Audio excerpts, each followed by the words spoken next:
Hello, welcome everyone. Thanks for tuning in for this live session of my crypto capsule commentary. That's really going to focus on the executive order that has just been issued by the White House on digital assets. This is obviously a live session. It's live on Twitter, on LinkedIn, and on YouTube, and it will be then available for those of you who prefer listening this on the podcast, as well as across the various video channels that I have across LinkedIn and YouTube as well. My goal over the next couple of minutes is very, very clear. I want to share with you what you need to know about this executive order. What is the goal? What is its impact on the global crypto ecosystem and on the broader financial space? Why this is being issued now, and who are going to be the winners and the losers? Hope you're ready. Let's rock and roll. First of all, what's important to understand is that today the White House on March 9, 2022, really released this executive order on digital assets, which really sets the tone for the direction that the US wants to take on crypto. This is not a surprise, by the way. Many in the crypto community have been discussing this. Even the news was leaked last night that this was going to come today. But I think the exact content of what it was going to include was still unknown.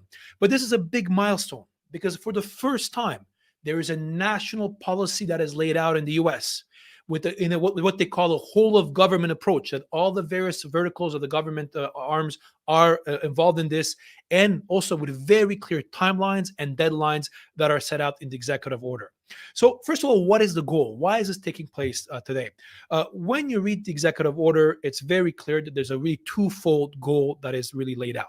First of all, is to ensure that the US maintains its competitive edge in this fast-growing world of crypto by supporting innovation, while at the same time trying to mitigate some of the risk for consumers, businesses, the broader financial ecosystem, and also, very interestingly, the climate. And actually, the climate and the ESG elements are actually mentioned many times across the order.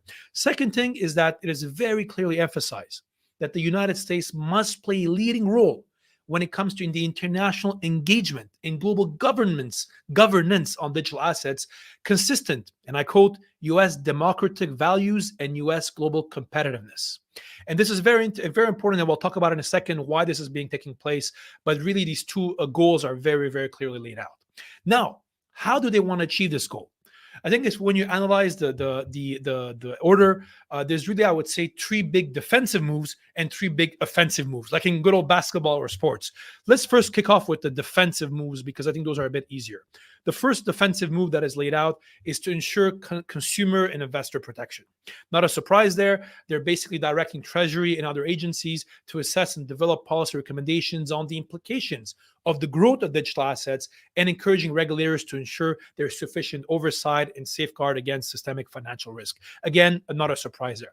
Second defensive move they're doing is to ensure financial stability and mitigate systemic risk by basically encouraging the Financial Stability Oversight Council to identify and mitigate systemic financial risk that are posed by crypto assets and to develop appropriate policy recommendations to address any gaps. Again, this is standard language that we see in a lot of policy announcements that are made.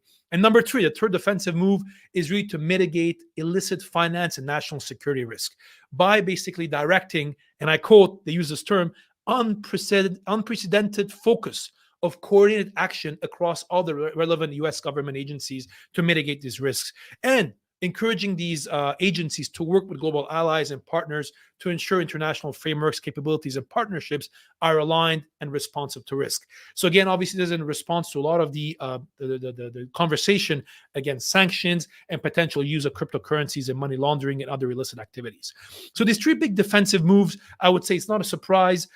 This is something you would expect in any kind of policy development.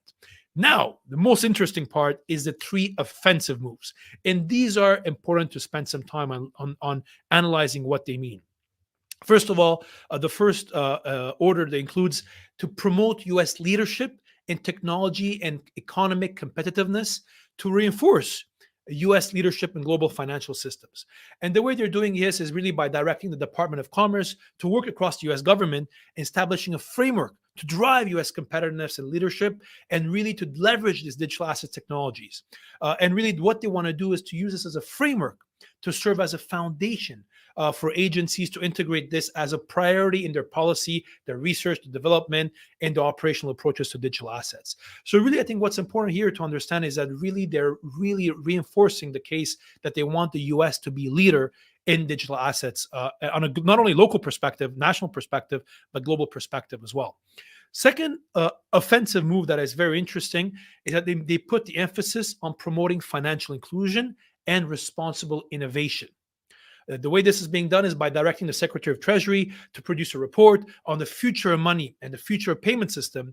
And to the extent that these technological innovations will have an influence on the future of these technologies, and really to try to have a responsible approach to development, design, implementation of these digital assets, where there's a priority, where privacy, security, combating illicit exploitation, and reducing negative climate impact are put as a priority. So very interesting what's happening there. Again, trying to promote financial inclusion with the responsible angle. And the third offensive move, probably the most important of all this, is that the President Biden is encouraging now to have the exploration of a U.S. CBDC, central bank digital currency, by placing urgency. This is the word that he uses on R&D of a potential USD CBDC. Should the issuance be deemed in the national interest, and encouraging also the Federal Reserve to continue its research, development, and assess efforts of a U.S. CBDC as well, as part of a broader development of a U.S. government action plan on this topic.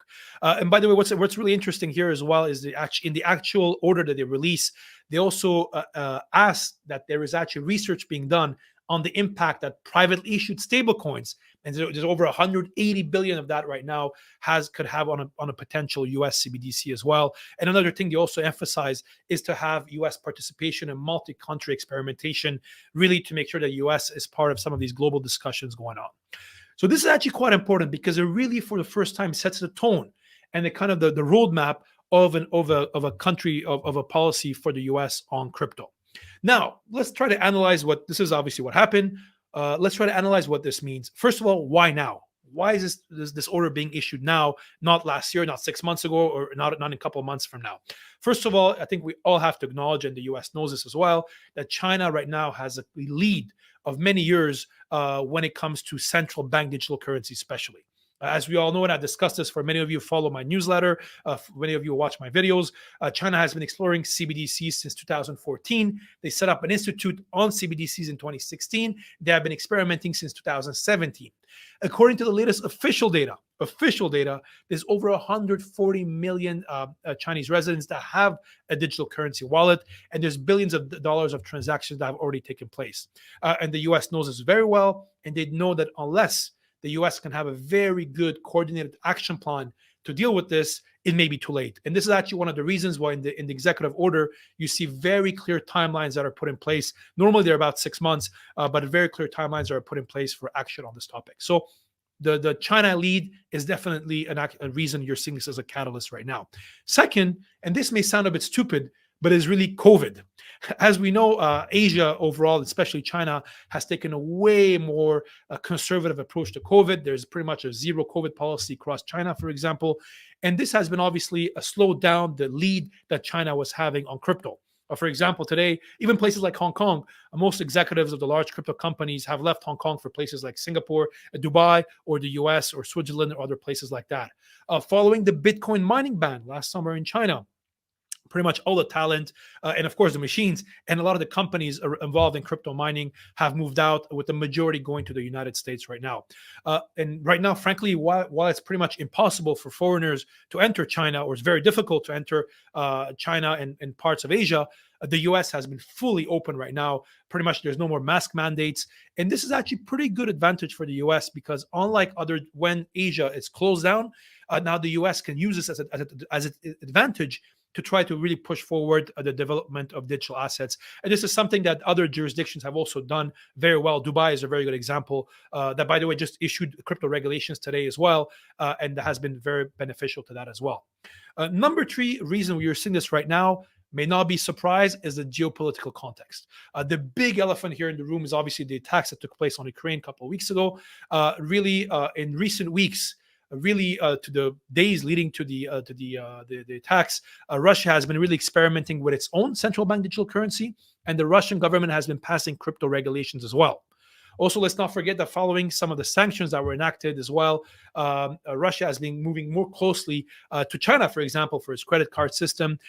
And while today the Chinese central bank has made it very clear that it has no intention of using its digital currency, the ECNY that it's called, outside of China. They made it very clear in their report last summer that there is nothing that stops it from being used internationally from a technological perspective or design perspective. And of course, the US knows this, and this is for sure has been acted as a catalyst for this kind of order that you see today. Let's not forget that in this order that President Biden issued today, they refer to US democratic values. And I quote, that's a term that they use when referring to the approach they want to take to digital currencies and the evolution of digital currencies. Also, I think we should not forget there's also an element of, there's been a lot of push in recent days from US government officials on whether Russia can evade sanctions. Russian sanctioned individuals and entities can evade sanctions by leveraging crypto. As those of you read my newsletter and watch some of my videos, that is in theory possible. In practice, it's very, very difficult for reasons that I've discussed previously. Maybe I would say another fourth catalyst today that is important to understand is the reality of crypto in the United States today. Today, whether you like it or not, the US is probably one of the leading jurisdictions on crypto, probably one of the easiest and best places to launch a crypto and run a crypto firm. Yes, there's a lot of conflicting regulations. The policy is often not clear, but there's still a lot of talent, a lot of capital, and to a certain extent, favorable policy frameworks that are available. That's the reason, by the way, many crypto companies, from crypto exchanges to even mining firms, are based here. Many of them are actually listed on US stock markets, and there's literally billions of dollars that are literally waiting on the sidelines to be deployed in crypto companies, a big chunk of it in the US. So really, and let's not forget, the US now has become the biggest, largest country when it comes to Bitcoin mining, for example. And actually, the US government and policymakers know very well that in order to take this foundational, the fact of what the community that exists right now, a clear and a coordinated policy is very, very important if the US wants to keep this lead from now on. So very, very important development again, and actually this has a lot of repercussions. So who are the winners and losers, right? Who's going to win from this? Who's going to benefit from this? First of all, of course, this is very positive for the US crypto ecosystem, and I would say the broader U.S. financial services sector. This is the kind of a clear policy, as something that the U.S. crypto community has been lobbying for many, many years. So very positive from that perspective. I would argue this is also very positive for the global crypto ecosystem. You know, many people, I'm sure, like individuals like myself, who have been in crypto for many years, and many of you are listening today, we've all heard individuals who thought crypto was a fad. It was a bubble. It's like the tulip mania, and it's going to go away. It's just a fad. I think for hopefully now, for once and for all, it's going to put to rest a lot of these kind of misconceptions people had that this was just a fad and it was going to go away. This will drive even more interest, a lot more talent and capital to the crypto space, not only in the US, but also globally as well. Another actually winner of this actually may be other countries. In the Western world, for example, many countries were trying to take a positive approach to crypto, but there was a big fear. And that big fear was, what is going to be the US's reaction? For example, for many countries, one of the biggest risks they face is losing US correspondent banking relationships. So if previously you're a jurisdiction, large economy, but still where the U.S. Relationship with the U.S. mattered, you're always worried about the approach you're going to take to crypto assets and how the U.S. policymakers were going to react. The good news with this now is actually it's very clear that the U.S. is embracing crypto. So I expect to see even more developments in policymaking and regulations from other jurisdictions as well on crypto. Some of the big offshore jurisdictions that have been making a lot of progress in the space.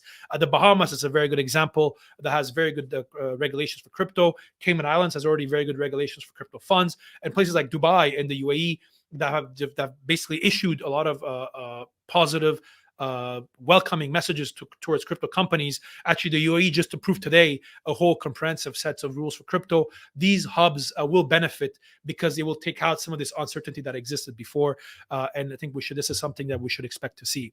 Now, and to finish it off, who are the losers? It's very difficult to say, I think, who's going to really lose from this order. I would say there's no really clear losers. You may argue, is China really losing from this? Let's not forget that although China is very advanced when it comes to CBDCs, central bank digital currencies, it has completely banned Bitcoin and cryptocurrencies. I think now there's no doubt that the US may become the global leader when it comes to cryptocurrencies. Let's not forget, at the time we're filming this, there's over a $2 trillion market cap in the cryptocurrencies, crypto assets, and this is growing every year. So I think pretty much now all the big crypto companies that were based in China have already left for either places like Singapore, Dubai, North America, and these companies are not coming back. So I think while China will continue to have its lead on CBDCs, I think this really sets the kind of the path for the U.S. to be the kind of a big leader on cryptocurrencies. And on this regard, we may argue whether the U.S. China is becoming a loser on this or no. The other potential, let's say, losers on this, again, it's arguable, is some of the smaller jurisdictions that had taken a lead on crypto. Places like Seychelles, Gibraltar, Malta, and many others who had come up with very good crypto regulations, by the way, and positioned themselves as crypto hubs.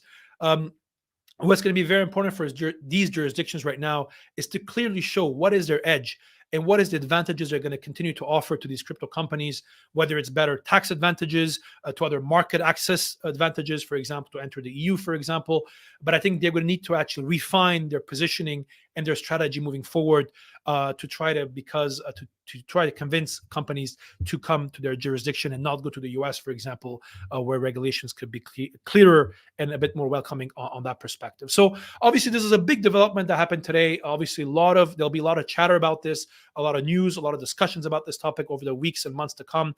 Again, never a dull day in crypto, but I think this is something that is important to understand. And hopefully this was a useful analysis to all of you of, again, what the development was about, who are the winners and losers, what is the impact, and why it's happening today. Thank you very much, everybody, for joining me today on this live session. And I look forward to seeing you all soon for another episode of Crypto Capsule Commentary. See you guys soon.